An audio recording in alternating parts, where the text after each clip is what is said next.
On est en train d'enregistrer maintenant la suite populaire qu'on fait en deux versions, une pour l'accordéon et mandoline, et une autre pour mandoline et orchestre à cordes.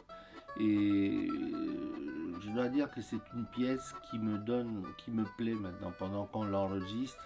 C'est assez original, il y a une couleur qui vient de mon pays d'origine, la Roumanie, mélangée avec la passion que j'ai pour la musique française, Debussy, Ravel. C'est un mélange qui est intéressant et une couleur particulière. J'ai commencé à m'approcher de la mandoline depuis ma jeune enfance, puisque je suis moi-même violoniste et vous savez que la mandoline c'est un instrument très proche du violon. D'ailleurs, Paganini jouait de la mandoline, etc. C'est le même accord, donc c'était un instrument qui me plaisait beaucoup et en même temps j'étais en pleine connaissance de cause étant moi-même violoniste.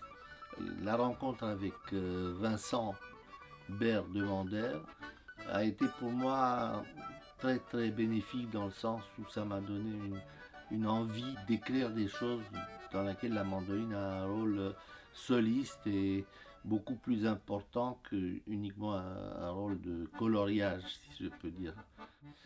J'ai une relation très particulière avec la Provence et notamment la région de Marseille et tout ça.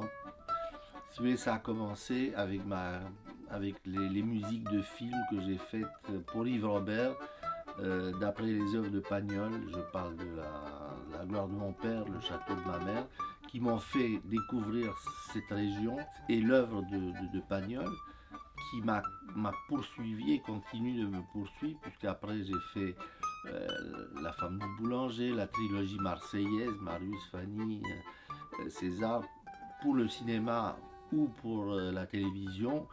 J'ai écrit de la musique aussi pour le Spunz. Et là, je suis en train de faire une adaptation encore j'ai écrit un opéra qui a été interprété Marius et Fanny par Alagna et Angela Gheorghiu. Et là, je suis en train de travailler sur une adaptation jazz sur le même sujet. Donc pour moi, la Provence et cette région et ce parfum du Midi, c'est quelque chose qui me touche beaucoup et ça continue de me toucher.